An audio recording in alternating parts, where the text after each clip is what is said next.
This last summer, for 6 weeks, I had the opportunity to go to Puerto Escondido, Mexico, where I completed a fellowship in women's reproductive health. With the organization, it was called Child Family Health International. So I got to see a lot of primary care. So I wanted to start with who I am. I am Julia Tanguay', as I've already been introduced, and I am a double major in biochemistry and Spanish with a minor in Latin American studies.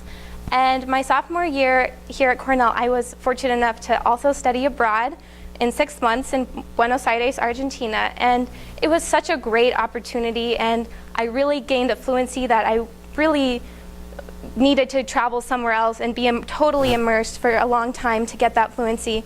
And while I was there, I decided that I really wanted to have an opportunity where I could combine my interests in medicine and Spanish together to make a really unique opportunity. And so I found the organization Child Family Health International in order to do so. And they set up programs where students can,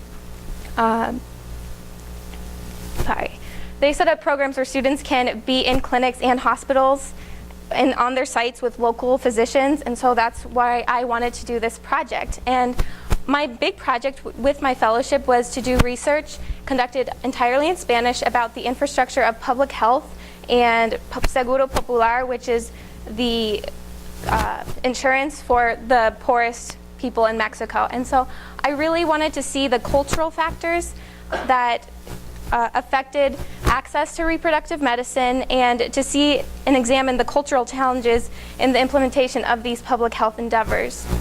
I also got a really unique opportunity to interview several traditional midwives who become midwives out of necessity for their community. And so that's what I did my research on. I was in Oaxaca, which is a state in Mexico, and I was in Puerto Escondido, right on the coast. And so in Puerto Escondido, it's a central location where there is, the health jurisdiction is actually in that city. And so I got the opportunity to work with my site supervisor, who is in charge of reproductive medicine for the entire coast. And so my experience consisted in weekly clinical rotations, seminar attendance every week to review my progress in my research, and to take some medical Spanish courses, so I was oriented in the clinics when working with the physicians. I also completed public health interviews with physicians and public health personnel in order to better understand how the system as a whole works. Specifically, I got some clinical experience, and I was with Dr. Antonia Vasquez Mendoza, and I got to work with her for 2 weeks, in my last 2 weeks, and she oriented me on how they do bring in public health for these women that come to their clinic, because mostly women and children come to the clinic culturally in Mexico. And so I really got a chance to focus on patient education and paperwork when I was there, and just to interview them and see how the patient-physician interaction was and how it differed from the United States. And that was based on previous research I did prior to going to Mexico, which was really important to me. So what did I accomplish? I had a lot of intellectual successes, and among them I got all of my research completed for my honors paper for my Spanish degree. And now I have a much better understanding of the interplay between culture and medicine, and how much culture affects the medicine and medical practices.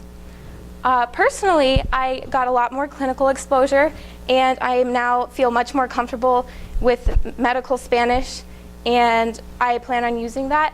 I also, like I mentioned, met several traditional midwives, and here is a picture of one, and she described how just the cultural practices that are different, that we wouldn't really think about here, and different superstitions around the birthing process, how she attends to women when in Mexico and in her little village, and how she works with the local clinic in the town to be able to provide safe care for women, since she doesn't have formal medical training. And all of this has really affected my future. Before, I was very interested in public health, and I had considered doing a master's of public health, but I wasn't really sure. And so now I definitely know I want to get my master's of public health along with my MD degree.